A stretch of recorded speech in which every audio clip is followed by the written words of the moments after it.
Exclusive Cuts Barbershop, the Brotherhood, Manhood, Fatherhood Conversation Series presents The Conversation Before the Conversation. Our topic today is what you see is what you get. What you see. What you see. Coach Baruti. Is what you get. Devin. Mr. Haircut Man, Devin Smith. Jason Music. Jeremy Jus'Black Davis. We'd like to invite you all to join us in our anniversary show where we're celebrating 8 years of The Conversation Before the Conversation. Hey, it's a beautiful number. Congratulations. Yeah. That is great. Infinity. Infinity, And definitely. beyond. Infinite. Okay, so and sitting with us right now we have internet sensation, definitely D-Live. Right. Thank you. Garage workout. Say it with your chest. Athlete. I mean, what does it take to be an internet sensation? That's what I want to know. You know what? A million views. What'd you say? A million views. Something like that. That's TikTok. You can do that with your over cat. 1 million views? I get that. All right, I know You that's can do right. it with that. Thank you, Jason. Then you can get a million views with your cat. She has went platinum. You're so on annoying. TikTok. You can do a million with like a Oh, you side got a boob. cat in the, well, you got a, He's trying to troll right you now. got a cat in the Yes. garage? I never, okay. Oh, you with him? It's a cat in the garage. That was hilarious. That was funny. Garage fitness though, you can trademark that. You get, I just want a little piece of that. You know I what I'm saying? might, because I feel like it Gym could fitness. be a thing. Garage gym fitness. Garage gym fitness. Because you be saying you going to the Got gym, out but you here. be going to your garage. I do both. So Depends on my mood. I seen it. Remember, I used to be going to the gym at 5 a.m. She used to be in there. Who was there? She was in there. Okay, then. How thank many you. times, Jay? She used to A be couple in there times. in the morning. Thank Yeah, you. she used to be in there in the morning. And I was with the athletes. She would be there before me. Jay is Mr. Compassionate. He's a liar also because he probably saw you one time. I was getting there around 5:20 even. She would already be in there on the. See, that's on what that, I'm saying. On the, Like, her cardio I don't. in. Thank you. Just That's facts. I don't need you to lie to me. Just facts. Keep it up. Yeah, that's amazing though. For real. Thank you. Thank you. Intake. It's our birthday. So, See you the know what I blood did slide was in the sand. I actually sent some words out to some folks and had them bring some questions to us, right? So, It's always good. man, okay, internet sensation. Yes. Could you just call her D-Live? She said it one more time. He's gonna blow it. He's gonna really scheme. If they say not too much now, not too much.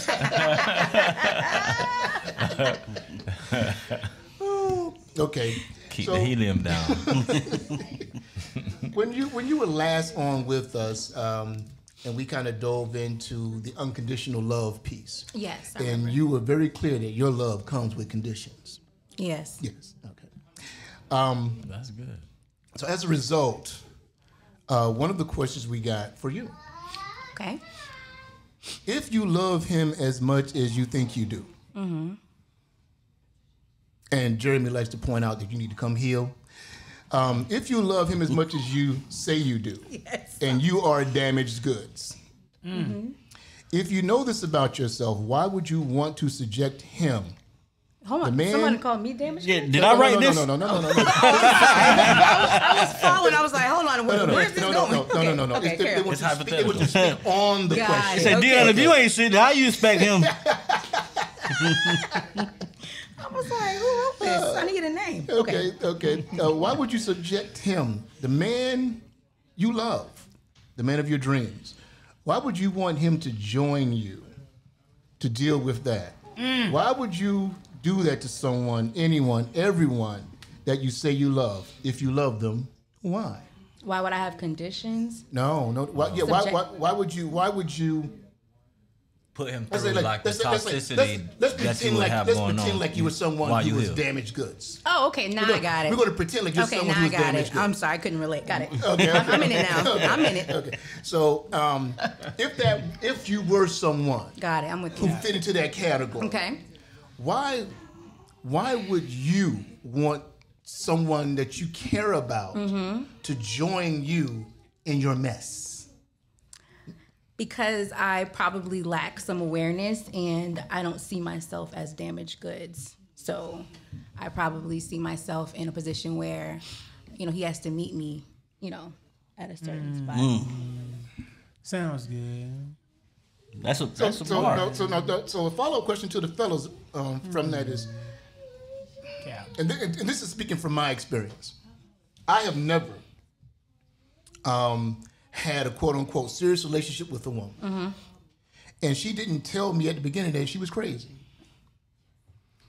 Have you had a similar experience? Where right off the bat, they said, hey, this is who it is? Yes, you told me that too. I just said. Okay. Yeah. She got to be a little crazy. But what I'm asking you is, did she let you know from jump? Hey, I got some stuff going on. I mean, it's like, what it say, what's understood don't have to be explained all the time? You saying women are crazy, Jason? That's not what he said. I didn't catch that one. I did. Okay. She gotta have a little crazy in her, you know what I'm saying, to keep the fire lit, you know what I mean? But not too much, you know, but Yeah. I don't know who doesn't Crazy about you, we're but born crazy, in the not Western crazy on you. Hemisphere. Who doesn't bring issues to a relationship? But did she make you aware of it? Like, hey, I got a lot going on. I think some women will say it verbally, but everybody's gonna show you. Yeah, eventually. Like you can't. I don't know if it's eventually. Like people show it in their jokes, they show it in their actions. Yeah. You know, their words are what are strategically placed. You know what I'm saying? Yeah. But like you gotta be you. I'm paying attention. So, Yeah. So like know, if you like got little jokes and you saying look like nah, these jokes are real. It's you. You're telling me. You know? got me, because I'm always joking like you got me. I feel like sometimes we will tell, but personally, if I'm not in a place where I want you to know, I'm not showing that. I mean, but when a woman says that, the way Barudi's mentioning it, they not like 100% saying seriously that it's something wrong. They actually saying it in a way, like in an accusatory way, to say like, I might get crazy. hey, I'm crazy, and then I we might move check your on. phone. Like, but it's like, no, let's stop here. Yeah, let's dissect what you just said. I might pull up. Yeah, like they make those little jokes and it's I mean it. and it's cool. It's cool. And these are the revealing things. Those are revealing of who you are. You know. Actually, No, it's something wrong all the There's time. always something wrong. We're saying that there's something wrong all the time. Yeah, well, let me say this. But they may say, Can we agree that everybody has trauma? Yes, Can we she's right. agree Yeah. every Right. single human has trauma? Right. Yeah. So nobody shows up without any problems. Right. Well, I have a friend. There's someone they were in a relationship for years with. They were deep into the relationship before it was revealed to them that this person had been clinically diagnosed bipolar and manic depressive or whatever. Yeah. So they felt some type of way because it's like we locked in. We're in love. Like we're staying together, and now like one day you kind of like fly off the rails. Right. And I'm like wondering what happened, and then like now you're letting me know that this was already the situation. Like you didn't let me know that going into this. Yeah. So You've been like That clinically my diagnosed. friend felt like would it be a different way? Would my life look a different way if I was made aware of that from the beginning? If I was given the option to make that choice myself, I definitely feel you should give somebody that option. You don't have to tell the first guy you meet like, hey, yeah.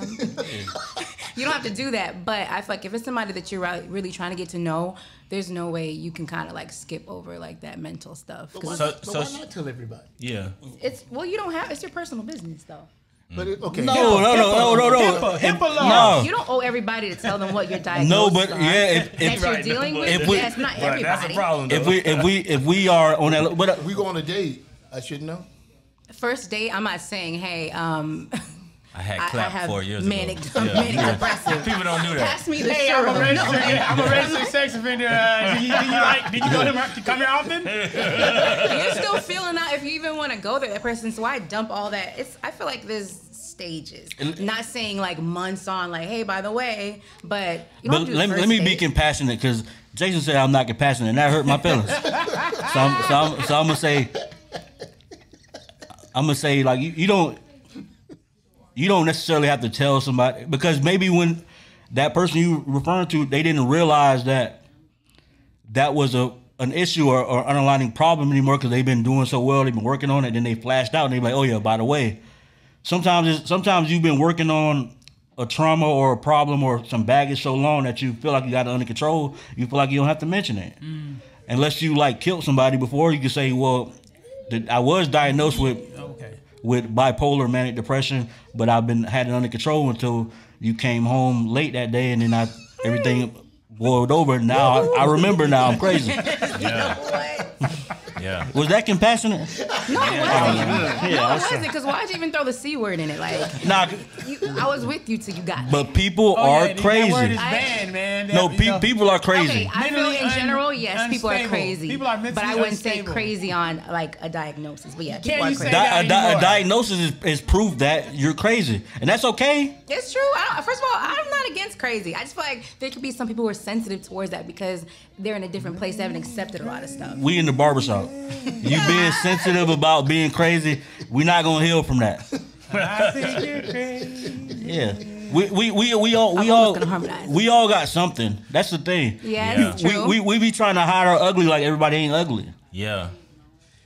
Yeah. And if you're, and that's kind of, I'm not ugly. that's kind of the thing, right? So if we're all good, we're all bad, and we're all ugly.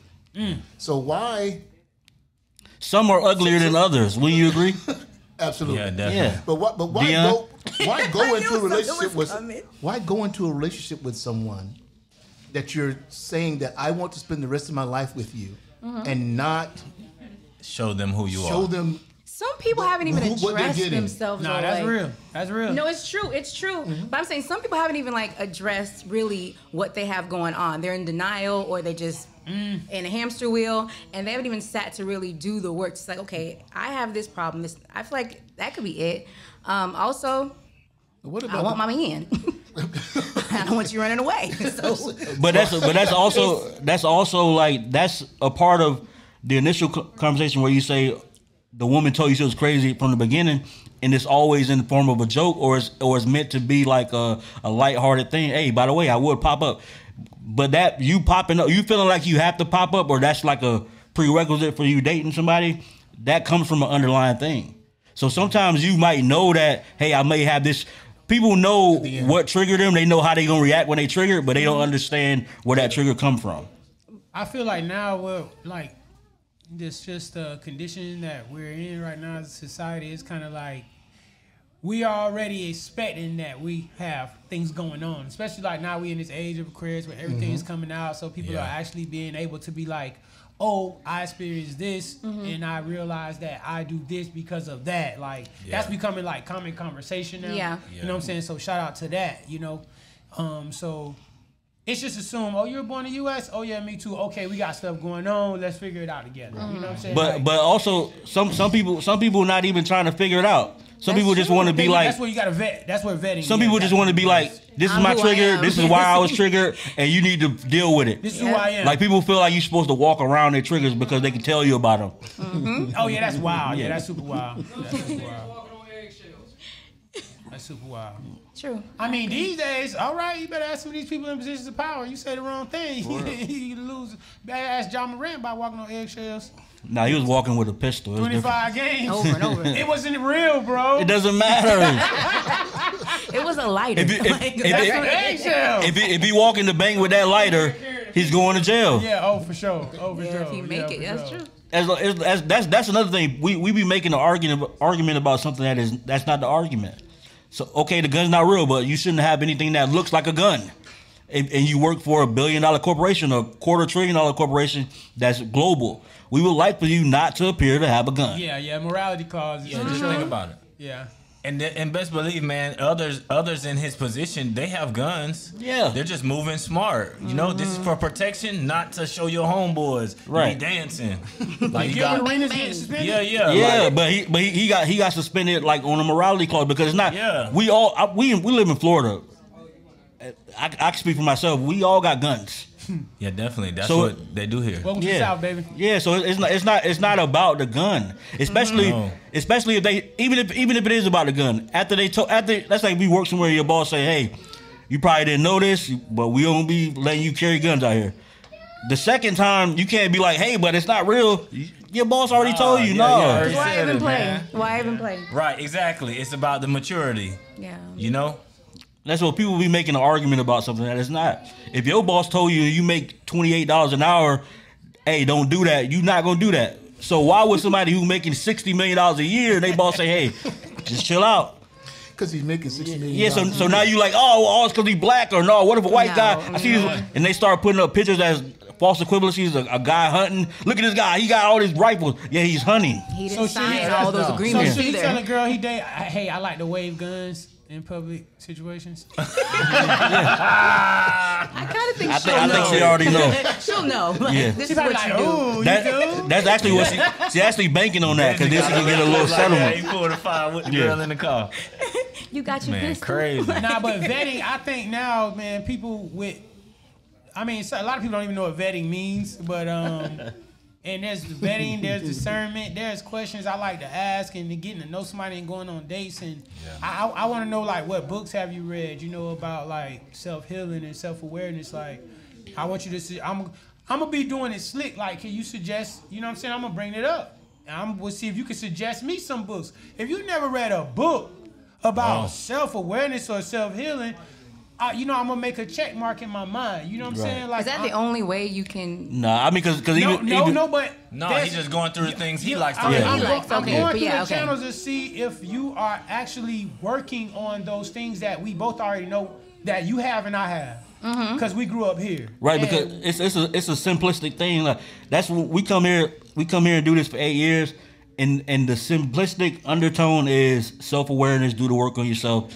and then you'll mirror that effect. Right. So it ain't, people somehow take everything else we say and be like, oh, you guys hate women or this or that or that. Yeah, When it it's takes such a when small it's really portion. like saying like, no, I'm the problem. Yeah. Whatever problem I'm seeing, and I'm saying like, yo, it's uncomfortable to me. I'm the problem. Yeah. Why am I attracting this? Why do I find this attractive? Yeah. You looked up podcasting when you wanted to start a podcast, right? Yeah, I did. You looked up working out when you wanted to start working out, right? I saved some reels. Did you look up did you look at hair stuff when you wanted to like style your hair and things like Yes. that? All right then. So, But if I didn't read. I haven't read any books on. Like, All right. So how deep do you care about But it? you read some material on it.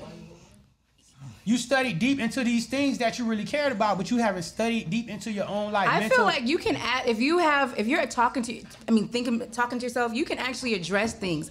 I feel like, yes, you can read stuff. I like self-help books. I read a few, but as far as like really saying I'm gonna read this because I want to get to know more, no, I really asked myself ugly questions. I really asked, why am I doing this? Okay, what happened then? The decisions I'm making, why am I making? Do I really want to change, or I just kind of sometimes I don't like when I move this way? Yeah, So and it was- that's good, but actually literature can help you to really get to the root and dissect and be able to see those questions and your answers to those questions from different angles and even get deeper into I agree. Yeah, but I just that's- don't think but it's the that- only route. Right, That's that, like, I mean, because I'm not saying it's only route, but I just made a point of with these other things that you really cared about, you went and you studied them. right. So when I cared about, obviously, But you figuring said I can myself ask out. myself my questions and heal myself. No, No, I but didn't. Never said that. because this basically what she's saying is, because I'm the same way in that regard. I don't read as much as I would like to read, but a lot of times when you read I believe that a lot of the answers are within you anyway. So a lot of times you read stuff, you be like, oh, I felt like that innately, but I probably didn't know how to articulate it. I probably didn't know how to say it, or I probably didn't verbalize it that way. But that's how I feel about that. So at the same, because like me, if I'm vetting somebody, it's more in the conversation. So you may present an idea to me in a very country, like primitive way or funny way, but it's like deep and profound. So and that tells me a lot more than what books you read, because you can read a lot of books and be full of shit. Yeah. You know what I mean? So It'd be profound and be full of shit. of course. Yeah. Most people who are profound are full of shit because That's so aware. yeah, that's so aware. I know Yeah, I'm full of sometimes shit. you're so aware you can like move around the Right. room and kind Yeah. of dance You can around move around things. your own thoughts. Yeah. Like if you have enough emotional intelligence, you can justify Yeah. what you got going and, on. and you can always, Yeah. if depending on how aware you are, you can always justify what you've done. That's why even though I joke with Dion, even me, I call Dion, we talking on the phone. She'll say like, yeah, I was playing mental gymnastics. I know I was on some bullshit. Oh, yeah, I know Or I'm the doing or it. so it's not about like, or how many books you read, because some people just don't like reading books, but they very intelligent. Some people read books but are dumb as hell. But all right. Well, that's just I got steps that I like to do, and I like people that read. And that's all. You can ask somebody about a book that they've read, and they haven't read any book, but their retort could be, "But I do it this way." Yeah. And then, but that way he can still, if he's vetting somebody, he can still get what he needs to get out of it. Now, if they say, so if they don't do nothing, you'll get that too. Right. Yeah. Right. So. Yeah, because through conversation, it's gonna be more than it's always more than about reading books, because actually, I can suggest a book to somebody and then see if they actually go read it. You know what I'm saying? Yeah, they might say, "Oh, can you suggest me a book?" And then I'll suggest it to them, and then they check back with me and let me know they read it, and I'm like, "Oh, okay." You know, I'm not judging that a person got to be healed or this and that, but I am looking to see like if you really want it, and if you are pursuing and actively being proactive about, you know, balancing yourself out. Right. So it's not all about reading books, but I know one thing. What I could just be. I've been reading since I was 4 years old. I've been reading newspapers, so that's my thing. You know what I'm saying? Everybody got their own thing. And I'm gonna tell you why. I'm gonna tell you why. To me, it doesn't matter as much, because it's people who will tell you about the Bible and they read the Bible backwards and forwards, and I'd be like, well, you realize you ain't supposed to read that by scripture. Like, you ain't supposed to read that by line and say, yo, this is what he means. It's supposed to be consumed at the same. It's supposed to be consumed together, like a story or a parable. It's not supposed to be like you took a parable and you took a line from the parable and say this parable means this. So it's a lot more nuanced than just you can read. Do you understand? Do you comprehend? Oh yeah, for sure.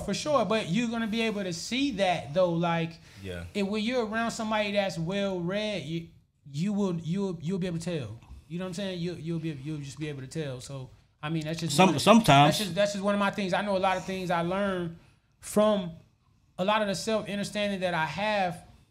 It comes from living life and experience and gaining wisdom that way, but reading books is really good for helping you to understand yourself and understand the world around you. Like, there are people out here that have dedicated their entire lives to like one field of expertise, and they write books that you can buy for less than $20. You know what I'm saying?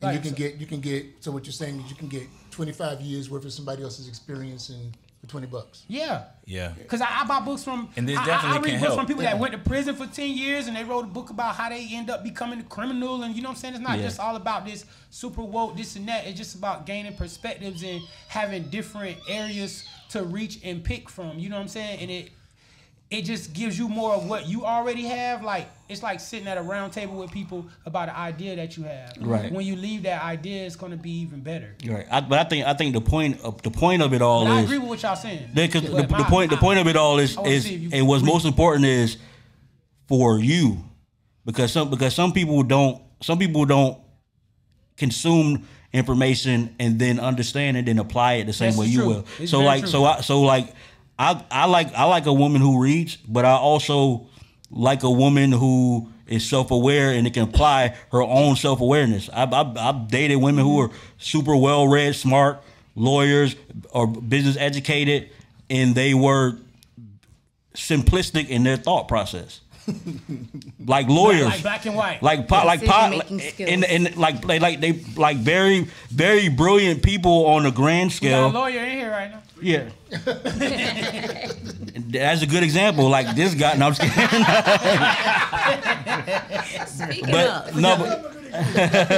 But it's always the point I think D-Law was making is your vetting process is your process. Yeah. But there's no science to it. No. That's what I'm saying.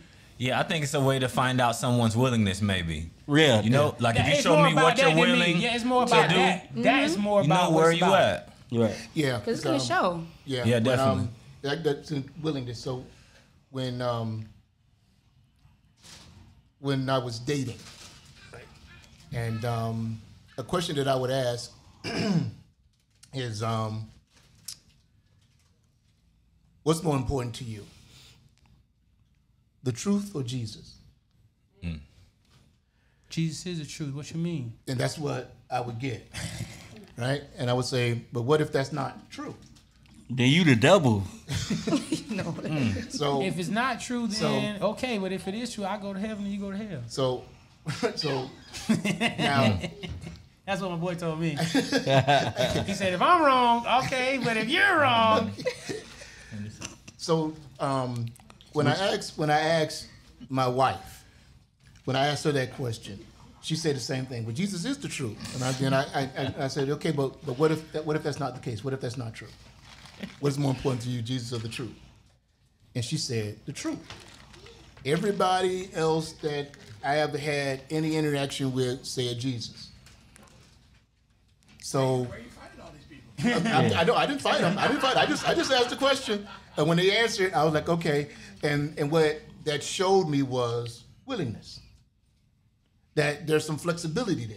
Yeah. And she's not so rigid and rock hard that when I actually speak, I'm probably going to be heard, right? Yeah. That we'll be able to have conversation that go back and forth, where we're not locked into ideas and concepts that will actually prevent us from being able to reach one another. And that's kind of my thing. Like when you talk about like what books you've read, like I mean, 2,000 years ago, what was written in those books is different than now. Man, you just don't like to read. That too. Are you not going to date me now, Jason? Because I won't read. Am I out the running? I mean, you one of the most intelligent people I know. So yeah, but you read stuff. I can't. I prefer to write it. But maybe that's the Leo in me. That's like, so I don't doubt anybody for reading, but it's like that old saying, like 2,000 years ago, everybody knew the world was flat. Imagine what you'll know tomorrow. Mm-hmm. That was deep, man. What movie was that? Anyway. You know what? 2023, they say it's flat again. Right, so it's like I'm cautionary about everything that I intake, whether it be not food. Well, it has to resonate. You know, when you read, I don't read to just say like, all right, I read that. That's facts. You know, I read to. That's my thing. What resonates because gain a better understanding of myself. That's the thing. Yeah. Like you can observe text. So like you giving somebody a book to read and they read it, that don't mean that they gonna intake the same way you intake. Yeah, this is fact. So it just means that and when you like vetting is different than like giving people tasks, because when somebody really into you, it's like negotiating with a hostage. They gonna do whatever you want them to do. So if you be like, hey, do you read? You be like, yeah, I read. I seen your Facebook post. Claude Anderson, man, he's great. But that's how they flirt with me. They be like, can you suggest some books? They be like, can you suggest a book to me? I'm like, no, but when I used to. Oh, I know what time it is. I got a book. Hey, but that's more. That's she ain't betting on that. Hey, that's more of a bet for me, because like it was a point in time where women I meet will like be like, hey, what book you read? I'm like, well, I don't really read. I can read per se, but I don't be out here just reading books and tell you how much I know about the books. But I'll probably read it once and I'll retain the essence of it, and then I can regurgitate what it's talking about. Yeah. I ain't gonna be able to give you sources like, hey, like when I talk about the Bible, people be like, what scripture? I'm like, I can't tell you the scripture, but is it right what I'm saying? Mm-hmm. Because your vetting process is really just in your head anyway, because the real vet is your observation of a person. Some stuff you find out later, or you like, oh, I never would have known. If you was like not just nose wide open, you probably would have known. I saw it and just because none of us are really good hiders unless you're like a sociopath. Mm. But if you get down the line, you be like, damn, I never knew you were so possessive. And it was like, didn't she put your number in? Oh, but did she put her number in your phone? Did she drop your location? You dropped your location with hers. You thought it was cute because y'all just met. That's pretty possessive, wouldn't you say? Mm-hmm. But because you overlook it. Excitement of something new, you know. That's what it's like. No, she's been crazy. You like, can you believe she was like a schizophrenic all this whole time? Like, I knew Bianca. Yeah. She's been that way. And a lot of times it's ignorance, because people, they don't know really what's happening until they retain some type of information or intelligence as to what's going on. Right. You know what I'm saying? Which doesn't have to be a book. It can be a... You're saying they don't have the language. Yeah. You got to be aware of it or know about it to even notice it. This could be your norm because of the way you grew up. So it's like talking to somebody and they're trying to tell you how they feel, but they can't put the words together to tell you how they feel. Now, this is how they feel, and you just... Gotta respect their feelings. We got so many gurus now on the internet. So I'm using quotations. You know what I'm saying? We got so many gurus on, because now they're actually retaining some type of information because they can just scroll and get it. And that's good. That's good and bad. Take what they want from it. But that's the same with a book too. But it's reading. People read every day because they scrolling their phones every day, reading every meme, reading every Shade Room caption, reading every Drake song. You know what I'm saying? So people are reading. People are learning through processing words from someone else every single day. But it sounds like, but they're not doing it intentionally. It's being pumped into them instead of them going and seeking it. It's actually they're being drawn to it by something that may not be in their best interest. But don't want no show. So it's like a lot of things I learned because you have feelings and intuition is discernments, but certain things you read and come across and you're like, oh, like, wow, that's exactly what's happening. Like you said, you can articulate it like Jeremy said, but so. People are reading every day. I ain't saying go out. No, I am saying go out and read because equip yourself with some tools. So you can be aware of what's happening. Read a book on how to fix something. You gotta read a book on from Sigmund Freud or Carl Jung or just. Yeah, because you gonna read Facebook all day? Well, I mean, because I joke about reading. That is what they do. It's your favorite book. See people reading all day. Facebook. It's in a book. I mean, I joke about. Are you happy? I joke about reading, but it's also like my biggest pet peeve about people who be like, let's read. You have to read like the adverse of what you're reading. So if it's like the Bible, you have to read people who wrote anti-Bible. For sure. So then you can really get like people read the Bible don't have any context about the time it was written, how it was constructed. That's weird to me for you to be like so gung ho about a book without knowing how it's constructed, why it's constructed, the politics, the history around it. And if you haven't done that, then I don't care what you read because if you go to school. You have to cite your sources. You have to have 3 different sources. Yeah. No, I don't. I believe. Man. But what does that mean? That comes from not processing other information too. Right. That's my thing. Like I joke about reading, but I read not as much as I should. But if I'm reading like Claude Anderson, I'm going to read somebody who is opposed to everything that Claude Anderson wrote. So that way I know what I'm reading and taking in from an emotional standpoint with him. Or I just like this because it sounds good. It makes me feel good as a black person. It's pro-black, but it's like, okay, is all this factual? When I hear the word believe, what I'm also hearing is someone say to me that they don't know. For sure. So now, and then when I say that to them, now the conversation begins to change right away because I believe this. Oh, okay, so what you're saying to me is you really don't know. That's why you have to believe it because you can't prove what you say is true. Yeah. Right? So now the conversation gets to be different. And I like that because now the conversation, because it's different, it's grounded differently, the foundation is different. So now the back and forth can actually, in my way of looking at it, the conversation can move forward a little better. It can start. It can move forward a little better. Because I had a gentleman years ago when I was in the Air Force who told me that, wow, his name just came to me. Eleazar Hernandez. Sergeant Elliot, whatever I just said. Yeah, Eleazar Hernandez. Said to me that the Mormon church could never be corrupted. And to me that was amazing. I was like, wait a minute, how it got people in it? And he's like, yeah. And so you're saying that there's something that has people in it that can never be corrupted. And he said, yeah. I said, what makes you say that? He said, I had a dream and I had a vision. And that's what my vision told me. All right. We can't talk. Did you dismiss him as a moron? If you remove an M from Mormon. That's what he meant to say. Moron. Yeah. So what I realized was we couldn't have a conversation because I can't argue with his vision. It's over with. Right? I can't do that. So we're about to transition into the next segment, but before we go, this is something else we want to tap into. Internet sensation, definitely Dila. Million views. You like that, Brian?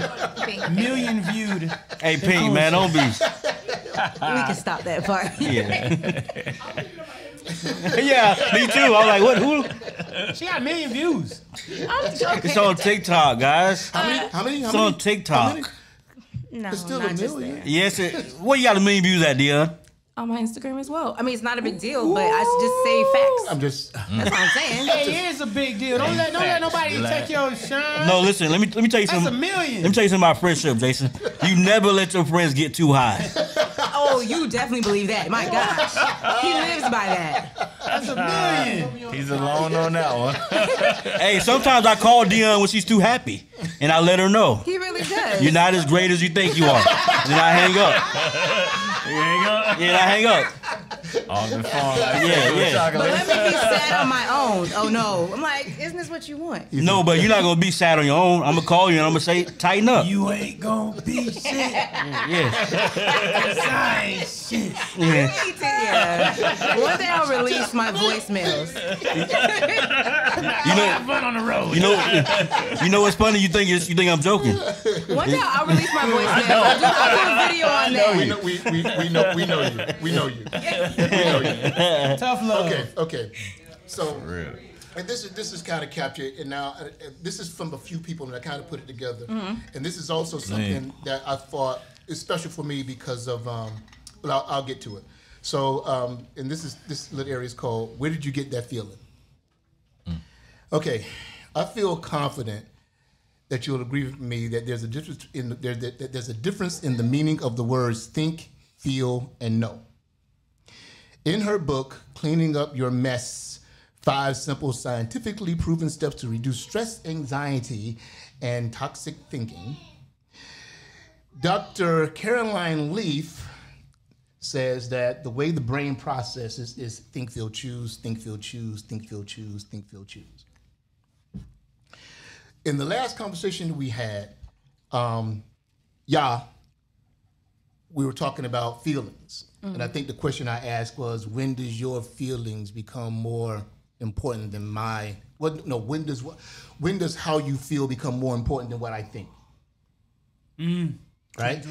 Right. So we had a little back and forth about thinking and feelings. And based upon my own personal research, when I make the presentation to women that the process is think, feel, choose, think, feel, choose, think, feel, choose, I normally get some pushback because they say their feelings come first.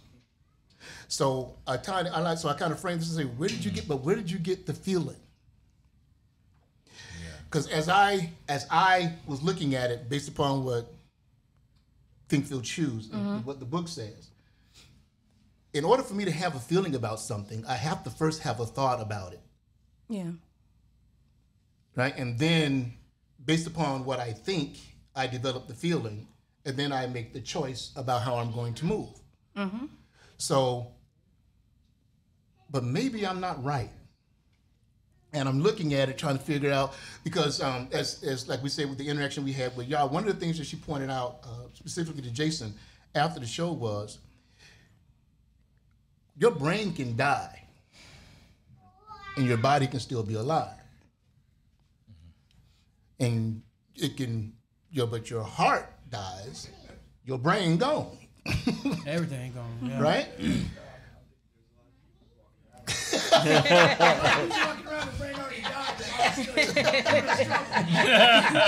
Come on, zombies. Damn, my heart just So because I've looked at the science a little bit. So even if someone touches your skin, right, that's a feeling, and it doesn't necessarily, I don't want to say requires a thought, but it actually does, because I have a idea of what a touch is going to feel like, and then when I get touched, I'm using what I think to interpret or calculate in my mind or my spirit, whatever it is, what that feeling is. So you can look at something and you can say that feels rough. Without touching it, you can say, I think that feels rough, and then when you go and you touch it, it's rough. You say, yeah, it's rough. Yeah. All of that's based upon information that you have. Yeah. Okay, so but with this though, don't you you gather or you start to think on things based on your observation, and then feeling is part of our observation. Right. So like you have to see and touch and feel and all of these things to gather the information to start the thought, don't you?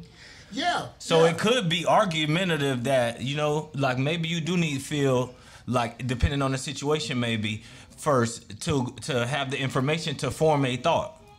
You know, it's kind of like seeing something. Like you did see it before you thought about it, but you saw it, it generated the thought. But see, but one of the things that came to me when I was contemplating this is, I've had the pleasure of traveling around the world, and so now if I'm downtown Orlando, I know when I went into the bad part of town, right? Yeah. But the first time I was in Seoul, Korea. What's the bad part of town? Where the black people at? Yeah. Okay. Yeah. Yeah. But when right. But when I went to Seoul, but when I went to Seoul, Korea, or when I was with Korea, South Korea, Philippines, everybody look alike. Whoa, you're not allowed to wait a minute. Hey.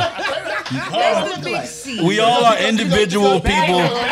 None of us all look alike Asian America. Mr. Baruti. But hear what I'm saying. I'm the outsider. Right. I don't know what everybody else knows.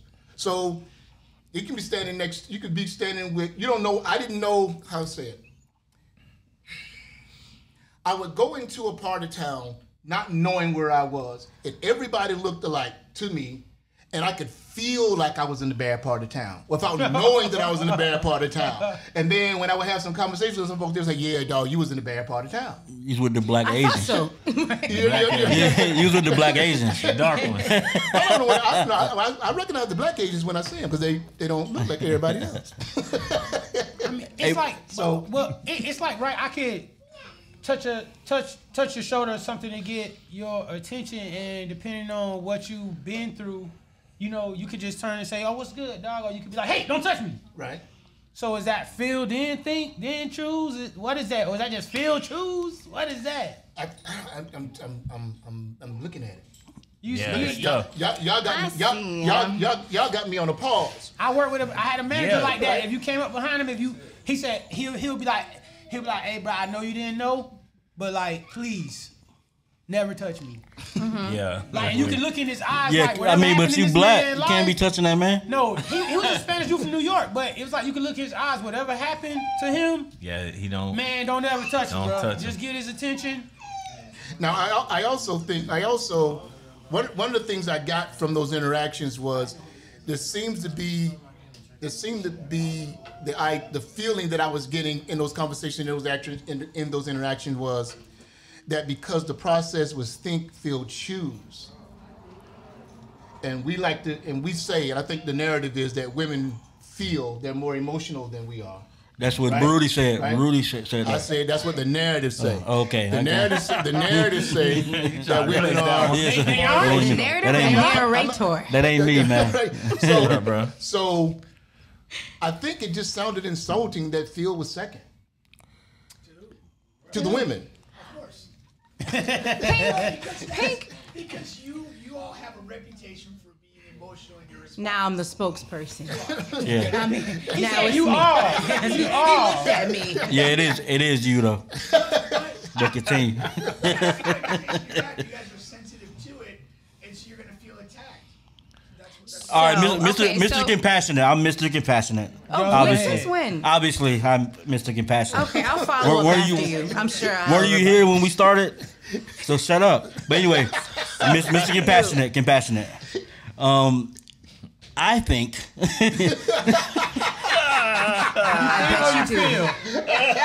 or feel. He's like stumbling on toes. Okay, I'll go after Jimmy. Carry on. Go ahead. But I think because you have to write it in a book, which is stupid. It has to be in order. I don't think it necessarily works in order. I think it works like all together for a greater good. So I think when you have to write it out and you say whatever words come first, you start to feel away because you're not thinking. Because that's what women. No, I'm just kidding. You're not triggering me. No, but okay, so if I'm having a conversation with my wife and me and my wife are arguing, and I know I didn't. I'm giving an example. That's what you think. But what you feel?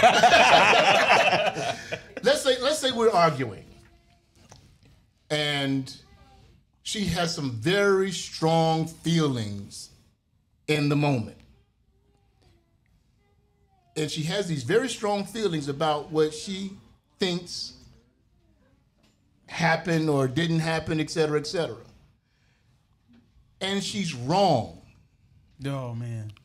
If she's wrong, Women aren't wrong, bro. if she's wrong, she can have some very strong feelings. She can be very passionate about whatever it is. Yeah. Right? And if I'm simply trying to point out, you just got some bad information, it can come across as though, oh, you're being dismissive about my feelings. Yeah. You're not listening to me. How I feel is not important to you. Gaslighting. Right? So Ladies, do we agree with this first before I agree? Because I don't want no trouble. I got to get in my car. So the concern I have is when it matters, because it doesn't always matter. But when it matters, it does matter to know that you having some feelings about what you think, and what you thinking is just not good information, according to the information. Right, and sometimes you're thinking something and your feelings, like your gut is like being like, no. You know what I'm saying? Because I think I should hit this person in the mouth because they tried me. Mm-hmm. But what is that?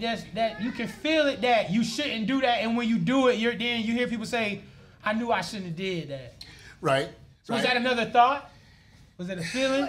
See, go ahead. You want to go? I was gonna go. Well, I mean, what you're talking about to a degree is like a loss of emotional control.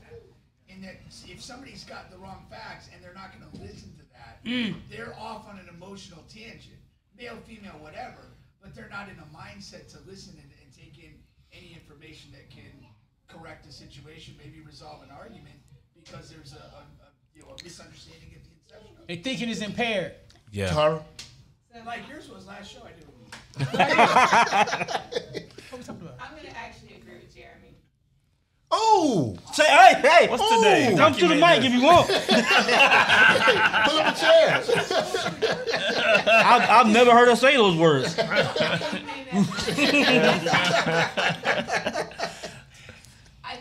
know that thoughts predicate emotions, but my experience is also that emotions predicate thoughts. So I am in agreement that I don't think it's always the thought, then the emotion, then the choice.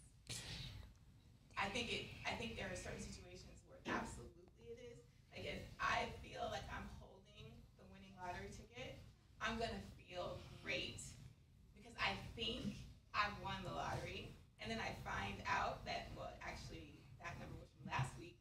Then I'm gonna feel really, really bummed out because now my thought has been adjusted to the reality, and it's not what I wanted it to be. But there are situations where you can walk into a room and instantly feel a situation. Mm-hmm. Something is disturbing your feelings, and you don't know. You have to assess why you're feeling that way. That to me is emotion, spirit coming before the thought, and then you use your cerebral cortex to figure out why you are reacting to something the way that you are. So, all things working together. The science would suggest that feeling, that spiritual awareness that you're referring to is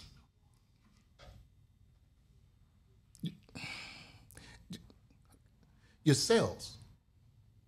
Like you experience, you can have an experience and it can change your body chemistry. You can have an experience and your genetic makeup becomes that thing. You don't have to be aware of it. So that's why I said I'm trying to figure this thing has me thinking, because maybe I'm thinking, and maybe she's right. Maybe this is the way the brain processes, but it's not the way the body processes.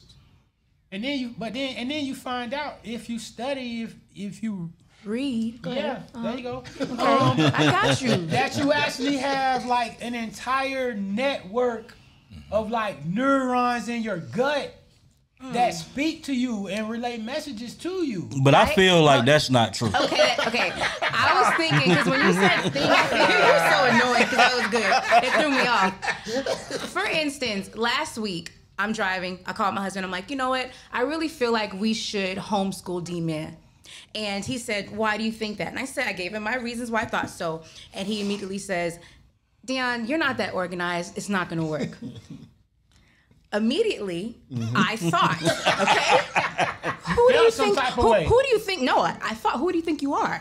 So I got defensive because I felt like he was sizing me and my ability as a mom and what I could carry. So this turned into a huge argument. I mean, hang up, didn't call that night. And then in the morning, I literally said, no, because I haven't done that in a long time. In the morning, I was like, I need to soften my heart so I can really see, like, why did I drag this so far? And so what happened was, what I thought is what I perceived. I perceived him as belittling me or thinking I couldn't do it. He wasn't saying that. He was spitting facts. I am not organized. The truth is I'm unorganized. Could I could keep him home. Would it be a successful outcome? No. But when I sat down and I thought about it and I was like, Deion, you aren't organized. You're pretty late. You already got to work. When you come back, you're tired. I was like, this is what he was saying. His delivery was off, but I feel like in that case, when he was talking, it off or was he just being honest? No, listen. When he was talking, I thought a certain way. That's how I perceived it. And what I perceived caused a feeling where I was like, oh, we want to play? And then I made a choice to, take it too far. Was his delivery off though? I mean, simply like the way It sounds like you were mad because he told the truth. No. His voice was raised, and we talked about that because he apologized for that. So it was the raised voice and that they sounded condescending, but it wasn't. Like in hindsight, he's spitting facts. That isn't it. But my point is that was, I didn't just like, oh my gosh, you hurt my feelings. I was like, I think you're being condescending. You're thinking I can't do this. Or you're thinking that I'm not able to homeschool him, teach him, But it's not an emotional reaction. Yeah, you felt tried. I thought, but that was my perception. He wasn't trying me. No, I said that's why I said you felt tried. After I thought. Yeah, I you thought, weren't trying. You're trying me. You felt in that moment. Your defense mechanism. I want to go back to you said you thought it through, right? Yeah. So your conclusion kind of was that you felt upset because he told you something that was true. I spoke for him. I turned his words into what I thought I was hearing. He said this, and I said, you thinking I'm not upset by what you thought based on emotion. Did Phil proceed thought? That's an or you thought he was trying to so have a conversation and you could take what I'm saying and turn it into something else. That doesn't mean you feel that you're right. What you laughing about, Link? Maybe the thoughts and the feelings are simultaneous. I feel there's not always an order. Like, I don't know. I feel like every day you're not going to be like, thought, feeling. Are you serious? Like, I'm so jumbled up. I don't think that it always be that way. According to the book, it happens in milliseconds. Yeah. Right. It's something that the brain does. Well, I'm not great at math, so I won't even argue. Supposedly a thought moves at like 26 billion miles per hour or something like that. The result is what? I'm on his like we arguing. Whichever literally as quick as you can do this. Yeah. I mean, but first, let me say, Mr. Compassionate, let's first acknowledge a healthy moment of self-awareness to think it through and then have the conversation after you felt the way. But what you're describing sounds like you had an emotional reaction based on what you thought. Or what I said. Or you could be wrong, Deion. Listen. I know, so me being wrong, that's not nothing. I'm not scared to be wrong. So what'd you say compared to what he said, though? Because he said based on your thought. You said your thought. Say it again, that sentence. Deion, you were ready to just call me wrong because you felt the way, Deion. And that hurt. How do you think that made me feel, Deion? We're not talking that makes me feel today. terrible. Feelings are third today. I don't have to think about that. Yeah, he said you went with thought. That's what he said. I think that was what you said. No, I'm saying I thought he said you felt away and you thought. That's what I. But why are you pointing at me though? You don't have to point at me. How you think that make me feel, Dion? Where I grew up at, there are certain people that feel, choose, and think about it later. For real. When you see them crying on that mug shot, For real. they finally thought about it. Yeah. For real. Way, they chose an action. And later the thoughts, it was too late. But that's an inbound. I think maybe she referring to the way it should properly work, maybe, because that's an imbalance. If you feel, react, and then think, then it normally never turns out good. Yeah. But I feel like as humans, every situation is not the same. We don't always feel, think, act, think, feel, act. It just depends on where you're at and how you're Yeah, I agree. I think Who can situations time it, maybe though? dictate. Yeah. Like, Where's the timer? Where's the timer to time it? I don't think it happens in a way where I don't think it happens in a way where we have the ability to control it. no. I don't think. I'm just saying, you know, because if it happens at the speed and at the rate that the brain can operate, right? You just snapping your fingers. Right. There's plenty of times that I feel tried. I don't slap somebody. You can control. Not now when you're older, but I've never slapped anybody. I'm not a slapper. But can you fight? I could. Never mind. I don't have to fight. I don't roll in the dirt. Yeah, she has a million views where she's explaining why she doesn't roll around in dirt. No, I don't roll in the dirt. That's crazy. But that's crazy. Yeah, I don't roll in the dirt. But I think that's what it is. Crazy. I think what you described is how to correct something that was wrong. That doesn't mean that the synopsis is wrong. It just means that you went through the process. But I'm not saying it's right or wrong because I think that it all works for the greater good, to be honest. I agree. Okay. All right. We ran over just a little bit with this segment of the internet sensation, Definitely Dila. And so we want to thank you for joining us Thank you, again and guys. helping I us celebrate appreciate it. 8 years at the Conversation Before the Conversation. 8 years. And 8 years, we've been doing this for 8 years. That is amazing. It is absolutely amazing. So I feel good about you showing up today, and I think you should show up again. Thank you, Jason, because you doubted me. And I when chose to first tell you. came. yes, you can do that. I yeah, appreciate I did. I thought you weren't going to show up. But you're not going to catch me because I thought too. But I'm here. I thought that too, but I'm here. I felt you wasn't gonna come. You always have a feeling about something. Even if you text me say I'm coming, I still didn't believe it. Openers over there. You got it? Okay. You gonna bring it to me? All right, Indio. Give it to Devin. Okay, appreciate it. Thank you, Dila. Thank you. And now at this time, we would like to welcome to the table On the Bench podcast hosts Bubba Brown and Brian Pink. We need another chair. We gotta put the chair back. Marriage advocate, Brian Pink. Don't do it. Don't do it. Here, let me. I want to share with you, Jason. I don't advocate foolishness. And monogamy advocate, Bubba Brown. Now, I don't know what she's Opposite day. Here at the conversation. Right, Bubba? Huh? I said marriage advocate Brian Pink and monogamy advocate Bubba Brown. Oh. Let's leave all that. Sounds like opposite day. That's funny. Yeah, leave both of those alone. Okay. They had to break out the wine for us. Yeah. Oh, you got it? Yeah, here's the cord. Okay. You need it. I don't think you need it. 8 years. Oh, yeah. Oh, I'm tripping. I didn't think. I just felt. Leaning on me, I be feeling. I think later. You drink that, you gonna feel something. Link thinks for me a lot at times. That's why I was like, I don't know about this theory, dog. No? How you want to do this? Oh, okay.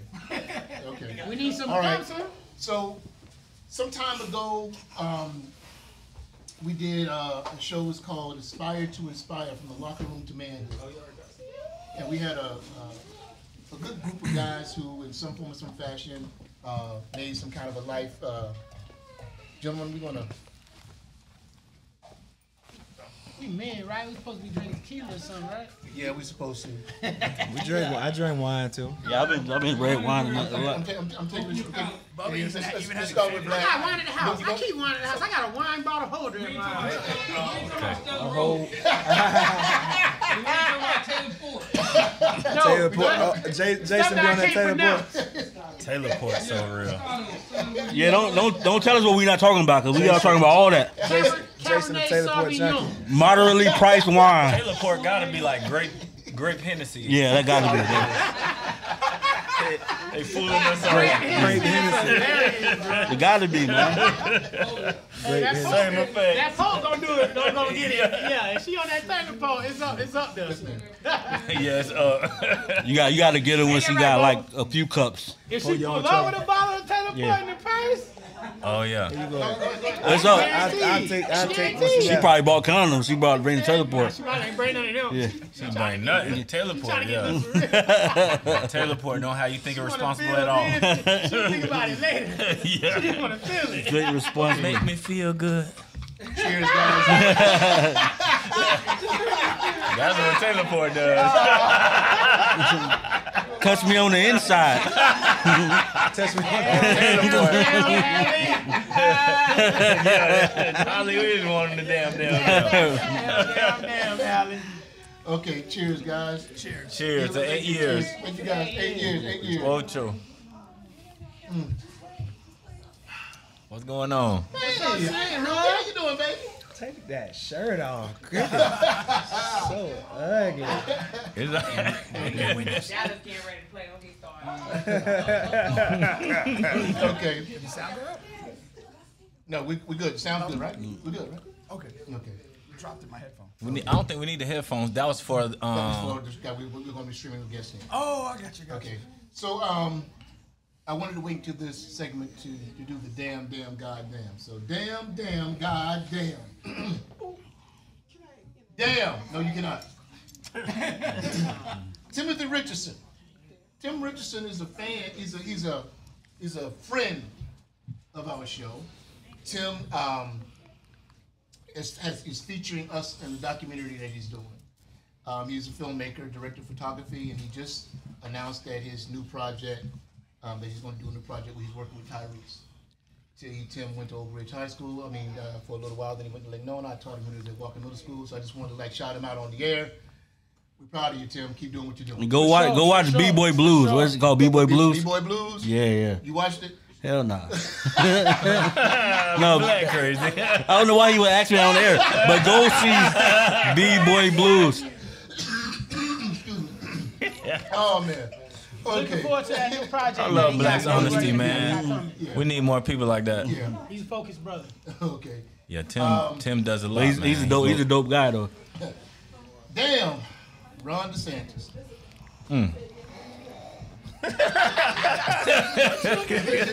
He can be on there every weekend. Yeah, he can. Every show. He can. As a matter of fact, I was going to do him last time, but we spent so much time talking about Lizzo, we didn't get to Ron DeSantis. Shout out to Lizzo, man. And Jeremy, you got the shirt on again. Team Lizzo. And you changed since Wednesday night. Team Lizzo. You changed since Now I got to question everything, sirs, but I decided to wear this because in solidarity. Yeah, I wasn't thinking. I was trying to do something in the No, car. body and put my positive. shirt on today. Okay, my Not fat people. Pink. It's body positive. bad. Okay. Body I'm positive. old school. If you, Motherfuckers are fat and retarded. Oh my God. But dog stepping on all the toes. Oh, so he don't want you to teach. If you got a party, he gonna come and take over. 'Cause he showed up when the young man got killed, and the young lady was Oh yeah. put together a protest, and he came and just kind of moved her out the way and took the mic. Oh yeah, strategy. Yeah. So and he get to, you know what? I'm gonna say this falls in the category of white male privilege. It's like Trump has that same air about himself where he can just kind of move in and, because there was all this talk about Obama when he was in office. Well, he can't do this and he can't do that because if he do this, then people are going to look at him like this and they're going to look at him like that. Trump came in like, man, I ain't trying to hear that. And won't. that's why I like Ron DeSantis. That's why I like Trump. because he showed us it's all bullshit. So all the stuff that Obama couldn't do, Trump was just signing checks and throwing tissue, just doing dope shit. I'm a vote for Ron DeSantis. I don't know if you know that. I'm voting for Ron DeSantis. We know. We know now. Comments, strictly Jeremy. The views of Jeremy Jus'Black not reflect. Anybody?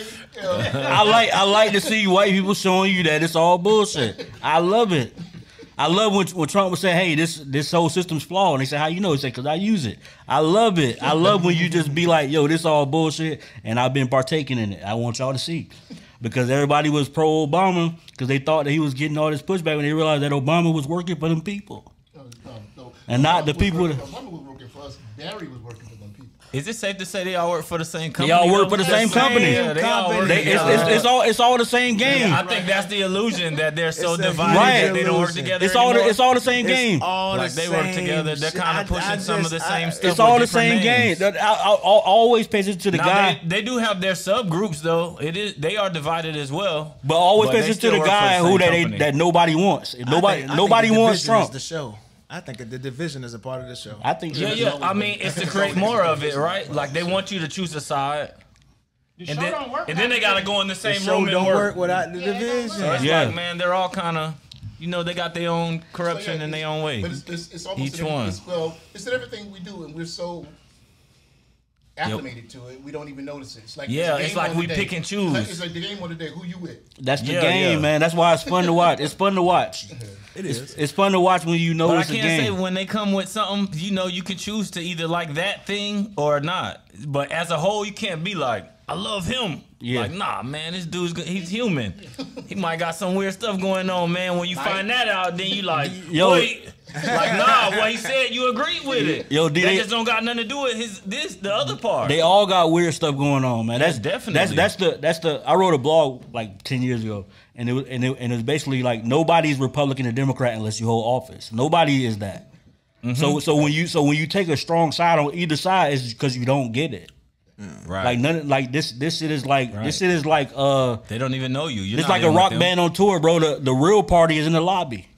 That shit is nothing. It ain't. So when we be really like, oh, what did DeSantis do? It's like DeSantis just playing the game, and the fact that you guys are outraged about it means that he's really good at it. Because everybody else who playing the game, you don't remember their names. So we like, oh, look what DeSantis doing. DeSantis doing the same shit that Obama did, and everybody before him. Obama just made it look cool and said some quick little witty things. Hey, Michelle, I'm coming home tonight. Of course, where's you gonna go? Like, this shit is not like. Yeah. Yeah, the proof of each one of them is in their work, though, right? It's like what they signed for who, and that shows who they work for.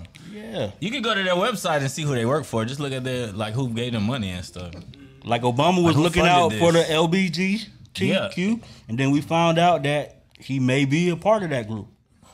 That makes sense. Then. So now it's like, oh, I get it. Everything. Yeah, but you don't even have to be a part of the group to work for them. So we got to stop thinking like that too. Like, it don't even matter if he's a part. They all work for them. He definitely did their work. Yeah, they all agents. Agents. Straight up. And that was like, do this for us, and they did this. That's why I like. He was like, he turned around and got to work. That's why I like. That's Nothing why else matters. That's why I like somebody like Trump who's saying, "Hey, I'm on some bullshit." Yeah. And guess refreshing. What? We all on bullshit. It's just I'm telling you about it. That's why it's fun to watch. It's fun to see DeSantis be like, "Hey, they say you did this. Yeah, I actually did do it, and this is why. I don't give a fuck." Yeah, it's refreshing, right? Oh, this one don't lie. That's how I kind of look at it. Like, oh, this one, he didn't lie just then. Deion That's all I got. Yes, Deion is no joke. They barely won, huh? Man, it was a great game. In a row, but yeah, it was a great game. I want to see Colorado come out the division undefeated. I want to see them beat everybody in that division. Next week gonna be the test. That'll be dope. Gonna be tough. Well, they got Oregon it's two big tests. Yeah, they got some tough games. I think Oregon is the next one coming up. I think they got some tough games, but I mean, and USC is gonna be a tall task to defeat USC in the first year, especially with Colorado's defense is a weaker defense. And I believe in Caleb, that USC quarterback. I think he's the truth. I think he's the one. Oh yeah, he's that guy. And so it's gonna be a tall task for them to beat USC. But when you go in across this Colorado season, Pink and I talk about it on the show all the time. you know, so you come in, you win one game last year, and you come into this season. What are the realistic expectations? The realistic expectations are 5 or 6 games. It was 3 games. Maybe beat one or two opponents that you're not supposed to beat. Yeah, now you off to this fast start. Now has the expectations changed? What if they lose against Oregon and USC, which are I think they've already overstepped the expectations. So if they lose now, I don't think nobody cares. We don't know. It depends on who you I would like to think they're not gonna change the mark for them. You know what I'm saying? They but might do it. let's be real. The mark changes. I mean, but you could probably lose to Oregon and USC. And be straight. And be straight, because those teams are already in the top 10, top 15 teams. They're not bad losses. If you compete in those games and you don't get drugged by 45-10, that's all sustainable in year one. Yeah. I mean, everybody knows that Colorado defense is not very good. Yeah. And you've got that. You've got the whole idea that we're going to continue to recruit and build this. This is just the beginning. Now you could be without Travis for a couple weeks, which is not going to be. Yeah, that's a nasty hit. Yeah. And that guy should be sanctioned beyond the penalty. Hell yeah. That was an intentional Yeah, that was cold. hit. Do you think not the coaches behind it, but yes. The coach. I guarantee you. Your team don't play that dirty for the entirety of the game if the coach is not pushing that. Yeah. He's pushing it. Like after the whistle hits, these late hits, these illegal blocks that the college ain't been doing for years. So it's like you teaching that because you got to make the game ugly. I don't want to say they have been doing it for years. They have. But it's just... No, I'm saying the Colorado State, this particular team... Yeah, this particular team. They went in with a mission to play the game as dirty as possible and do whatever they had to do. Mm-hmm. That was clear behind the from coach. the early whistle. It was behind the coach. Coach has to own that. But that hit for certain, that guy should be suspended. Yeah. And I'm big when you do something outside the scope of the game that intentionally injures a person, I'm an advocate of suspending for the duration of the injury. And so if you take a guy out for the year, that's dope. then You you're gotta done be out for the year. If Travis is back in 3 weeks or 2 weeks or whatever, then you come back. Yeah. And that's you're tied to what you did. Right. Yeah. That's accountability. Especially something like that where it's excessive. Like even if you doing a late hit, even if you targeting, it's a certain framework where that's in the flow of the game. But when you do something like that where the play was over, it's already a penalty, then you hit them. Yeah, there are guys that get the targeting penalty every week. And that sanction that the play is just bang, bang. Right. Happened. Yeah. There's no clear intent to harm anybody. That play was beyond any of that. But here's the reality is us fans, this community, we all love Deion and want to see Deion succeed and et cetera, et cetera.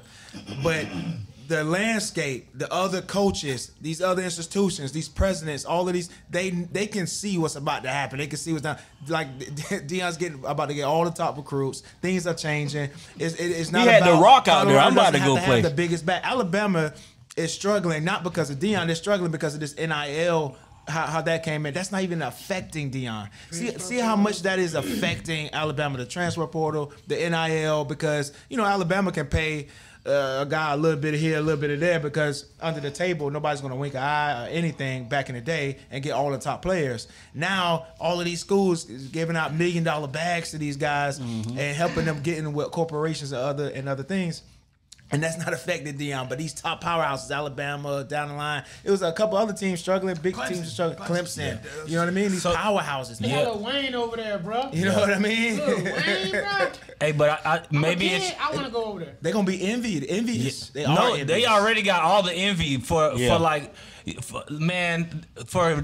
game one. Lee Corso was like verbally against this man. Yeah. Come on, bro. That's kind of like, come on, man. This might be one of the major faces of football, and he's talking against it. He's changing because against him, black and white. Yeah, that's wild. HBCUs hated this man off the way. No, that's not a good. Don't say that. I hate that when people say that. That's not true. That's not a true statement. No, it's not a true statement. It's not. Just go back and watch. Go back and watch on the bench of Bubba and Pink. He let you know why. That was blown out of proportion. HBCUs do not hate Deion. They all respect and love what he did. Even JSU. Even the black coach that he put in line to take that job. You know what I mean? That's blown out of proportion. That was all media based, man. All media based. But from HBCU. Yeah, because the media Dion's cooking right now with the way they working this whole thing. It's ratings, man. It's big money going on right now. With It is. Yeah. Hey, but back to the game in Colorado, it literally looked like the BET Awards. yeah, it's sold out every time. I tried to get tickets to a game this season. They were all sold out. out for the A next home 2 game. seasons, I All think. the home games were sold out before May. And the tickets don't go on sale till May. I didn't know that. Yeah, no joke. I tried to get some tickets, man. That was terrible. On average, it was $127 on average. Before. Now they're $517 Yeah. on average, and you can't buy them. Yeah. Because I tried to find it last night. I think they sold out for the next 2 seasons. The last time I read Yeah, all the home games are definitely sold out. It's a wrap, bro. Hey, but I think the big schools having problems is an example of how the system was flawed and they were taking advantage of students. For sure. Because when the portal came in, that took away that them holding a year over the student's head. Yeah. So now the student has the leverage too, and then the NIL made it worse. Now you can't. Made Now the you leverage can't be a worse. powerhouse with this big budget alone. Right. Everybody can go ahead and throw some money at these gyms. Yeah. Now you got to And do you some not just real doing it under the recruiting You gotta- work. and do some giving us- real recruiting work. Yeah, not you just gotta throwing really money. work. You gotta be who you say you are. Yeah. You gotta prove this system. And Dion's greatest skill is he's a great recruiter, he's a great motivator. So now that the playing field is level and you get to play for like Anywhere. Dion, not just a great coach or just like this flamboyant, provocative figure. He's one of the greatest football players of all time. Yeah. So if he comes sit in your mom's living room and eat her spaghetti and say how much he love your son coming. Yeah, his presence is felt. Yeah, if your son don't like him, your mom gonna say you going. Because she. Yeah, because Dion ate my spaghetti. he ate my spaghetti. Well, wait a minute. Dion, don't eat that spaghetti. Yeah, wait a minute. Don't eat the spaghetti, Dion. My bad. That was bad advice. You gotta order out, bro. Yeah. 1950s, right? That was 1940s, 1950s. Whenever, like, they introduced, like, black people to being able to be at these colleges. USC were the first ones to be like, okay, we're going to take black kids into our schools. And Alabama and all the SEC teams were like, we don't want these niggas on our team.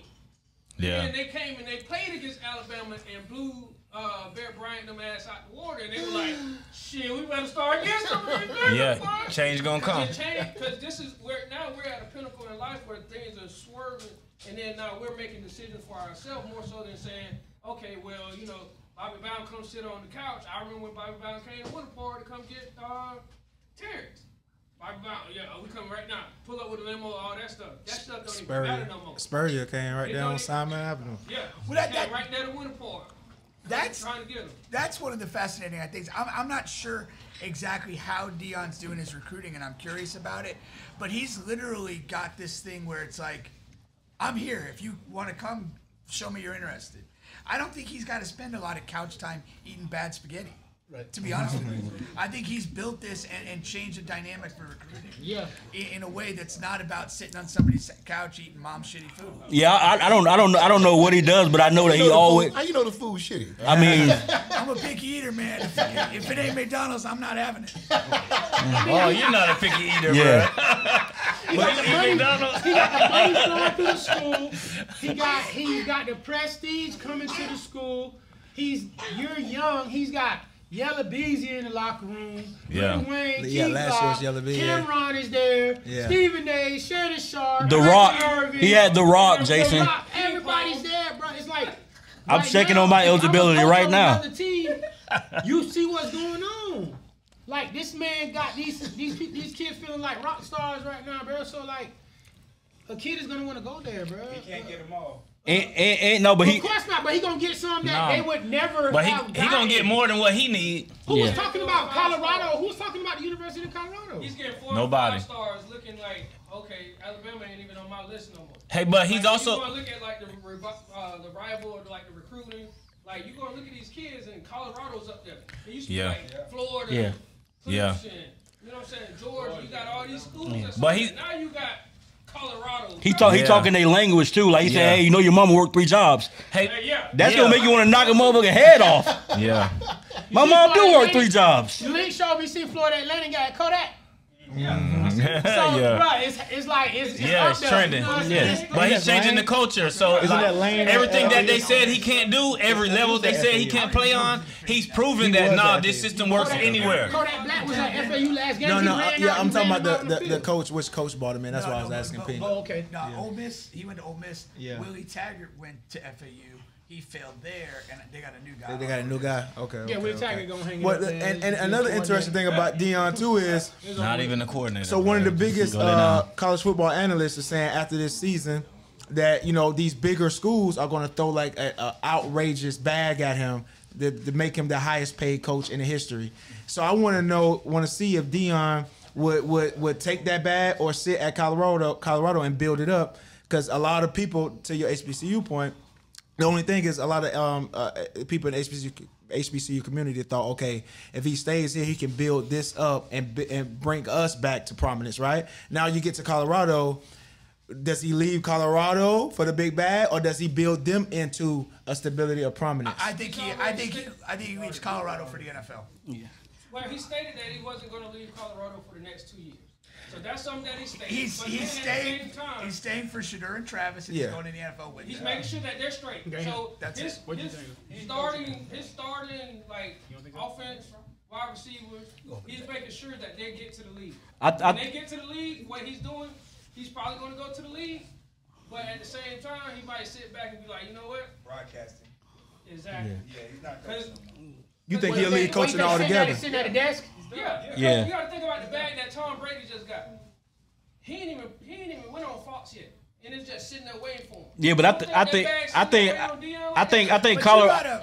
He ain't gonna be a Tom Brady. I think Colorado will find a way to have him some kind of equity, because not only what he does for the economy there, they say like 18 million last weekend, and then plus he sold like $1.2 million in shades in 2 days. Yeah. Not even. It was 24 hours. Well, I don't know. I ain't getting paid for it, but I know that he's gonna have some kind of equity. A bag, though. You know what I'm saying? I think Prime is so straight. Like, he sees like the future in this. So like him setting these kids up, these are like his children, and like the rest of the boys are like they're kind of his too.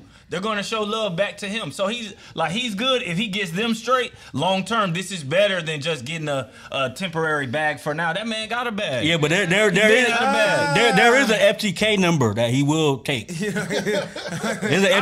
I agree with that, but this college thing, it's not about the bag. It doesn't even look like it's about the bag to me. Colorado owed him $29.5 million, right? That's what his contract. Yeah. 9.5. That they didn't even have when they gave it to him. They didn't have it. He still went. So we can't say it's about the bag. He know the money was gonna come. Now that's a moot point. The money was gonna be there, man. He's setting his kids up, man. He's walking them all the way to the door. Colorado got a lot of money and endowments and boosters. He was gonna get paid. He had 4 offers. Colorado down there doubled every other offer that there was on the table that he had. So you can't say he's not there for the bag. Like he had the other. Money came when he got there. The money matters. Like we're not gonna act like the money don't matter. The man got a song called "Must Be the Money," and it's a great song. Here's what you got. And don't forget, he was the first one with pretty much an NIL deal, because he was playing for the Yankees when he was in college still at Florida State. He looking like a genius right now. Nah, he just had the baseball money. It's fair. What you have to realize though is what's happening at Colorado is a validation that he is the brand. And it doesn't matter where the hell he is. Right. He's the brand. He made it happen at Jackson State. He made it happen at Colorado. If he chooses to go to any other Division I program, he's going to make it happen there. If he chooses to go to the league, that is a step, but he has no reason to believe he can't make it happen there. That's true. And that's just the fact. So he knows he's the brand. It's grown men over there. And that's that doesn't work in the NFL. It's grown men. There is. Yeah. But he is coaching his kids. Yeah. And right now, the track that Shedeur's on is first round. Round. Maybe top 10. That's leverage to go to the first league. day. Definitely. Because by the time the guys, the young people that he's affecting now, in 3 or 4 years, he goes to the NFL. Those guys in 3 or 4 years are ready for the NFL. But don't overstate this affecting young people thing. Yeah. He's coaching his son and he's coaching Travis. And everybody else is along. Right. Shiloh. Yeah. Yeah. He'll be managing the family Instagram account next year. That's a good quote. He went to Colorado. They was like, so what about Shiloh? He was like, yeah, he'll be coming too eventually. Now Shiloh up in the kid rankings, man. Shout out to Shiloh. Don't do Shiloh like that. He is, but Deion wasn't necessarily worried about him leaving Jackson State. Because he know he was coming though. Shadir and Travis, yeah, you know. Yeah, but you got to realize, like, he went into the college game with Shador. Yeah. Like, he didn't go with Shiloh. He went into Shiloh football went with to Shador, like South coaching kids. 100%. Yeah. He's coached him his entire life. Oh, okay. He ain't giving that gig up. But I agree with Pink. I agree with Pink. I believe he's gonna stay for Shiloh too and Travis because they got to play again another year at least. That's 2 years. And then he gonna walk away unless Colorado offer him some kind of equity where he can eat off of all the money that's coming in. Other than that, he lost 2 toes, man. Y'all know he lost 2 toes. What does that have to do with it? I don't know. I just like saying that. He lost 2 toes. He lost 2 toes, Devin. That's real. Where's the humanity?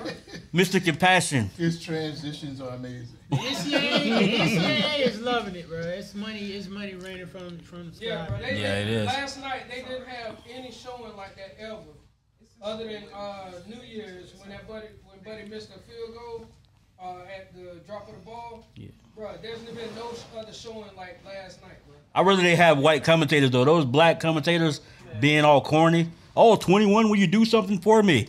Bro, let's just stop, Byron. Hey, everybody will be scoring Scott. Let's just stop, Byron. Just call the game. Just call the game. Mark Jones was on that pot. Long live Stuart Scott, man. Yeah, for real. 21.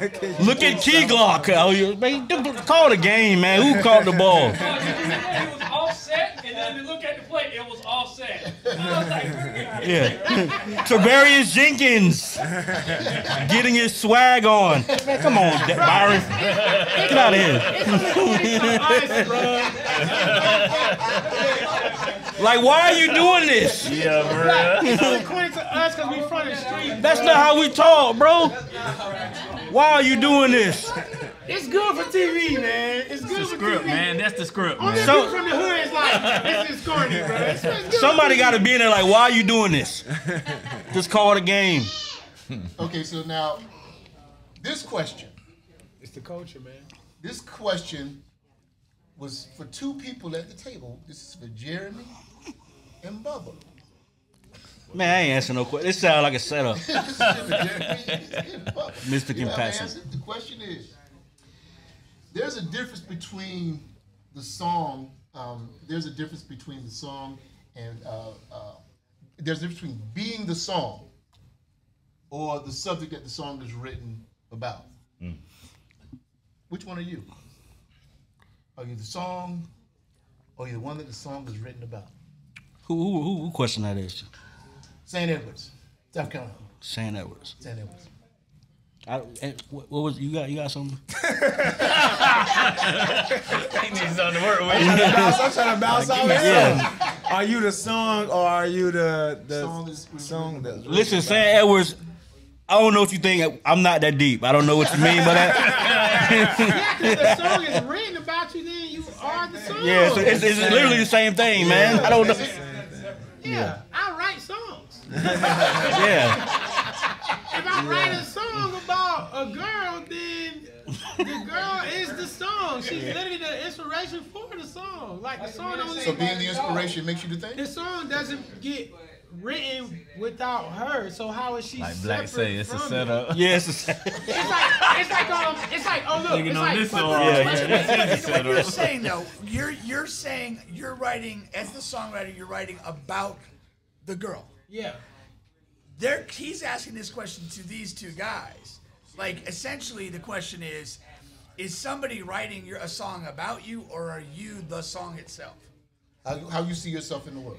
But I think they have to conclude that they're the song, unless there's some homoerotic energy going on that I don't know about. Pink, I think you. That's like third person if like the song. I think you smarter than this question. You know Adele, you know about Adele's ex-husband, boyfriend, or whatever. He sued her because she wrote like this beautiful, heartbroken album. Yeah. And that was after they split up. And he sued her because he said, I'm the muse to that album. Yeah, he won money. Did he? Yeah. So he was the song. Yeah. Oh, he was the song. Or was he the subject? I better find out some make chicks be singing. Hey, here's the lesson from that. Find a musical person and break their heart. We all cash in later. We all cash in. We're gonna need representation, bro.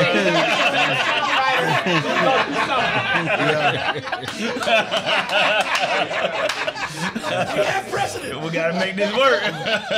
Even as an artist, though, I noticed from where I write something that's about, y'all could even as an artist, where I write something and I notice like the feedback. If I write something that's more got to do with the pain of my life, it get a little bit more feedback than something that's just kind of like positive and I'm speaking into this forward into existence and from my healing space and this and that. But if I'm like the one I made about growing up without my mom and dad and coming up rough and poor and man, the views were going crazy off that. People were like, yeah, bro, that's what, talk that. You know what I'm saying? And it's like, but I made the one about love and light and my consciousness and I've been turn that off. And I still get views. I still get love for that, but Not as much. yeah. When you go to talking about, I mean, look at Rod Wave going crazy. Yeah, it's This marketing. man is rich and he still his label like you gonna keep writing about this pain. Figure out a way to write a painful song, bro. This is your first song that we signed you as. So, but again, the mirror never lies, and the mirror is always in place. So it's simply a reflection. My guess is a reflection of their lives. People are in pain, so they resonate with you on that level because of the pain. People don't have the type of love that's you write about, that you put into the universe. People aren't aware that that's a thing that's even achievable, or care to achieve. Right. Yeah. So when we've had the unconditional love conversation at this table a lot. Yeah. And people still want to say that you can't have it. Yeah. They still want to say that you can't have unconditional love. So then that means that everything's a negotiation after that. If you can't love someone unconditionally, and I think you can't love someone unconditionally until you learn to love yourself unconditionally, right? Because it's just a thing. When you have it for what you have for yourself, you have for someone. But when you're pure and when you're innocent, you do what I think about. Unconditional is a wild. Right. You know what I'm saying? You do it without thinking about it until you learn not to. That's a wild thing. Unconditionally. That's wild. Look at it this way. Look at it this way. If a woman loves you unconditionally, she has no conditions on you. Right. So you can just move. That's a dangerous thing. Yeah. I don't. And the people who have sat here and told you, I don't think that's a thing. Unconditional love doesn't equate to unconditional tolerance. I've been making this argument every time we have this conversation. But how I can love you no matter what you got going on, but that doesn't mean I'm going to tolerate certain things that you do in regards to me. I can still love you. I can still bring you food. You just can't live with me no more. But I'm going to still bring you a plate. We're at the halfway house or wherever you at. I'm going to still make sure you got clothes and those are conditions, this and that. Right. No, it's me. It's real. It's realistic. So I let you just beat on it. It is. But that's what it's saying. Like, unconditional love does not exist. It's to me, I don't love you for who you are. It just means that I gotta protect myself. Love is a weird ass word. Okay, we don't know what it is. It's not quantifiable, but in the context that we're using it in. Oh. In the context that we're using it in. Because I never stop. Because I never stopped. Say in my life, I've had people in my life that was abusive, like really important people to me. Like my dad at one point, you know, but I never stopped loving him. I never stopped loving him. I just learned to not tolerate, to allow him to do certain things to me. But I never stopped loving him. Never. Okay, right. So what I'm hearing, one of the things I'm hearing you say when you say that is, the way you protected yourself from that was the love you have for yourself. Right. So when I make the argument that the way to have unconditional love for, in your case, your father, is you have that level of love for yourself. Right. So you don't even have to have that battle because you are Not that the love is in you. You are the love. The love is in him. That's the love. You are the love. That's the protection. That's the thing that keeps you safe from. Yeah, you love yourself enough not to let him do you like that. So right. When I say having unconditional love for yourself, regardless of what somebody else is doing, you having unconditional love for yourself stops them from being able to bring you pain. I don't know if it stops it, but it could be a buffer. Yeah, right. But it can, yeah, like you said. Right. So you kind of gotta add yourself though. Like if you say unconditional love, then that can mean a myriad of different things. If you say unconditional love for yourself, then that's different. But I think it almost like the opposite. Like you could have unconditional love for yourself, but that almost imposes that you put conditions on others because you have to protect yourself first. I get that. But I think it's also possible to not even think about that. Because I'm trying to figure out if we ever even seen this. I don't think we. I don't know a person who has seen this. We have. I think we. It's like something people want. It's like a mythical creature. Unicorn. You mean we talking about romantically? We talk about it. We use words romantically. Like Buddha, doesn't Jesus, exist. Because I definitely seen it with children is close. My kids, my grandma. No, man. I never did nothing. I could never do nothing for my grandma to ever turn her back on me. That's not. Come on, man. First of all, our constitution of what the word love means is different. It varies from person to person because it ain't a quantifiable thing. So to say that there's unconditional love, then it's definitely not quantifiable. Jason might be on something. What was that movie that was big on Netflix? The Jeffrey Dahmer. Are you making a rap song or we making a point? Killing people back in the day. And remember when Dahmer found out? Have you though? He was a serial killer. Let somebody sell dope out the house. He still was loving it. He didn't want to believe it at first. After the tangible evidence, like he still was loving his son. Like there are people that go and visit their child's murderer. Yeah. That's stupid. That's stupid. That's not love. That's stupid. You can't say that. You can't say I can. That, because there's something that goes beyond what you considering love to be. All right, Mr. Compassionate. That's stupid. Like that's not like that. That's like you trying to make a compassionate plea to like do humane things, but that don't mean that it's real. I'm not saying I would do that, but there are people that do that. But that doesn't mean that it's right. Yeah, that's their own sickness. That doesn't mean that it's wrong. If you feel like you have to forgive everybody for peace, then you sick. I think that's a weird religious-driven nonsense. Yeah, man. If you kill my son, it's fuck you forever. Yeah. I think that was Cardi B or Martin Luther King, but one of them. I'll kill you. That's bars, bro. Go ahead, Tara. Forgiveness is not for the other person. Forgiveness is for yourself. I hear all that, and it sounds remarkable. It sounds great. You can't heal and move on. It's true, though. I can heal and not give a fuck about you. That's false if you think that. If you think that I can just be... She's saying it's not about the person. That's you saying what she's saying. Yeah, so I don't need to forgive you. I don't need to go see you in prison and say, hey, man, you had a rough life. Fuck your life. Yeah, I don't need any of those things. And you don't. But for a person that can access that part of themselves, you can't just say that they're stupid and that they're programmed. I can though. That's what you're missing. I can say that. You're right. Okay, you can say that from your perception, but that doesn't make it true. But you're not inside their psyche. You're not inside their heart. You're not inside their spirit. You're not inside their mind. But I can say that that's stupid, and you gonna love me unconditionally. So let it go. You my brother. I love you always. We know that. I know that. You know that.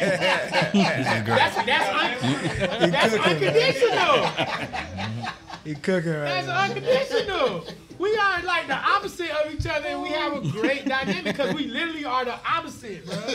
You feel me? Like, but there's people that can't stand people that's the opposite of them. But if I see it one way, you usually see it the other way. Generally, what you don't like about other people is what you don't like about yourself. Now, sometimes you're in the person y'all just opposing. No, that's not y'all just opposing. Like, we ain't gonna go. Okay, Zodiac, whoever's into it. Aquarius and Leo is opposing signs. You know what I'm saying? Because Leos are normally right and Aquariuses are normally wrong. It's fire and air, which creates wildfires. You know what I'm saying? I grew up, me and my grandma was Aquarius, my little sister and my little brother, they were Leos. We grew up in the same house. and it was obvious that my little sister and my little brother were closer to each other, and me and my grandma was closer to each other. It was like we just think the same. Like me and my grandma, we think the same, we feel the same. And my little brother, my sister, just like him. Fuck you forever. I'm gonna hold this grudge forever. When I see you, I'm gonna look at you. Hey! I'm Mr. Get Passionate. That's not me. Me, I'm like, you know what? I don't have time to let that sit on my heart. I got better things to do. You don't have no space, no property in my heart. You're good. You know what I'm saying? I'm straight. But I don't think everybody should think like that. That's just how I am. I didn't have to learn unconditional love. I always was that. My life configured me to be that. You know what I'm saying? Right. It's just what it is. I never had to go and look for it and become it and have it for myself to have it for others. It was just I had no choice. Hey, say that again so I can write that down. Hold on, that was dope. That's how you be getting them women. Hey, it's in me. My love is. It's the truth. I raps about love, bro. Like, I write raps about love. That's why women be blocking you, because you be giving them this shit and you be like, hey, I'm through with you now. But I still love you. It's true. I just think I like the idea of us being able to have more conversations about wanting to be someone who is working towards unconditional love. I think it's the way to go in terms of how we can actually learn to have grace, or be better at having grace when it comes to something. Because like generally speaking, when your child do something, especially when they're young, when a child do something, it's an automatic grace, right? And then the older they get, the more expectations you put on them. And then the more they don't live up to your expectations, then now you begin to have resentment and just get out my house. Right? We lose that thing of being able to continue to have that grace. And society says it's not only okay, but it's encouraged. And I think that we can encourage unconditional love. And it's just where I am with it. I guess Yeah, you and Jason on your own. Hey, that's fair. Everybody, we need contrast. We need contrast in the world. Keisha Morgan. Oh, she. Y'all a shout out. She's agreeing with Jason as well. Oh. Of course she is. Because, even though you ain't shit, don't mean I can't love you through the shit that you've been through. Unconditionally. What about if you got a child, right? Yes. I got 2 children. You 2 children. They murdered somebody. Together. Right. They go to jail. You still love them. They didn't kill me. What if they kill their mama? Hey. Do you love them still? They're in prison the rest of their life. Do you still love them? But they didn't kill me. All right, exactly. Listen. If my 2 kids kill somebody and they kill somebody together, then we on the run, G.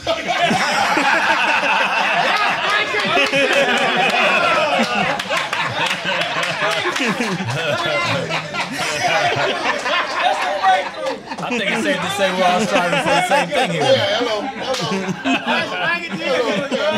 We're striving for unconditional love. Okay, so he just proved his theory. Yes, ma'am. Because he ain't lying. Tanisha, Eddie, and Katrina Jackson, they were also watching. Good deal. Oh, okay. Good. Appreciate y'all. And we're sorry about that, guys. We had some technical difficulties when we were getting started. The internet shut us down, so we were not able to get everybody that we had hoped to get on today. Again, we've been doing these conversations for 8 years. We started out in those small rooms, just people talking to each other, trying to create a dialogue. I'm sorry, let me stop saying this. We have, I think it's good to say that, we have established a way of having dialogue where we get to talk about some real things in a lighthearted way, in a caring way, holding ourselves, and when we're at this table, everybody that joins us, to a level of accountability that can be uncomfortable, but we do it in a loving way. Now, we do have some people out there who like to say that we don't like women. It's just a thing. Somebody somewhere said that, and I'm just. We get that sometimes. Yeah, right. So, and I want to be clear. Can't fathom why. I like I apologize. Let me say this better. Well, you ask somebody to be accountable, boy, you hate them. Anyway, I'm going to try to be clear. When a man is honest with a woman, it's going to be resistant. Oh, y'all agree with that now? Listen, y'all agree with him still? Still on the Jason train? Yeah, it's still going to call. So, because he's just gonna have to explain that little part. I'm gonna be honest too. We have some concepts and some perspectives that we frame, and I think it gets missed. So when we say, and we wear these shirts, it say you get who you are at the moment you are that thing. When we say that to someone, they're thinking about themselves, but they're not hearing that the phrase is speaking about two people. Mm-hmm. When we say the journey is always inward, we're talking about ourselves, right? So we say the mirror never lies. We're talking about reflection, our reflection. We have these concepts because these concepts. So I think for whatever reason, people live their lives. I don't know their lives. They do what they do, but I do understand how people can get triggered. But because you got triggered because of something I said, don't mean I said something to trigger you. Mm-hmm. Right. Right? I just said what I said. We don't attack anybody. Generally speaking, we don't attack anybody. Sometimes when we get up here, we can get a little wild. But as Willie D say, if you talk for a living, you bound to say something fucked up. Right? So, and we are human, and we generally try to apologize. And if we don't even apologize on the air, we, among ourselves, we like, yeah, we might have went a little bit too much like that. So I've never said such a thing. Okay. So, with that being said, I want to thank Bubba and Pink again because we've had them both on the show, but it was the first time we had them here together. It was great. I love the way Jeremy stepped in for you the other night. I looked up and I started to say, "Damn, Bubba, you strong." Okay, not too much now. Not too much. In what respect? They giving you what you gave them back. That was great.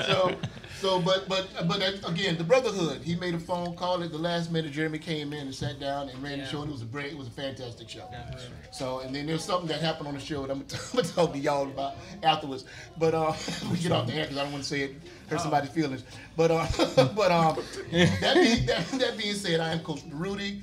We are the men of the brotherhood, manhood, fatherhood conversation series. For those of you who've been with us over the past 8 years in one form or another, even if you hating on us.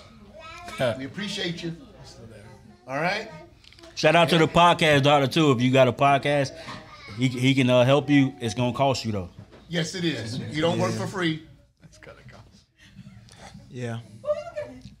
The camera, baby. Oh, Look at that. Look at that. That's what we be talking about on the show. That's exactly what we be talking about on the show. The narcissistic woman of today's era. You want to do it? And okay. There's some Go ahead, bro. somebody that usually come in here. They sat down, they talk from time to time, and they won't respond to my DMs. You know what I'm saying? So, I thought I was gonna see this person today. They wasn't here. You know what I'm saying? You know who you are because she said you was watching and had a comment. So you know what I'm saying? This guy's crazy. I'm not a bad guy. I'm not a bad guy. This guy's crazy. I don't care what Jeremy says about me. Don't win Bubba on red. Hey, listen. I'm safe, okay? Hey, listen. Before we go, young lady, Are you blocked? disregard this. He's an educated man with no kids. He's ambitious. That's real. I appreciate that. Hey, and he's also here for. Fun time, not a long. There you go. There you go. Strike that from the record. Strike that from the Darts record. and arrows. Well, I will say this. Since Bubba has been coming on and interacting with us, he does ask a lot of questions where he's like seriously considering a long-term relationship. He has been for quite some time. There you go. So is Future, but it don't. Yes, he never does it though. I tried. All right. Once again, we want to thank you all for joining us. Please stick around. We're going to be back in 2.2. We just make an adjustment so that we can have our performance from the Woodwall show. Thank you and good night. All right. Monogamy is a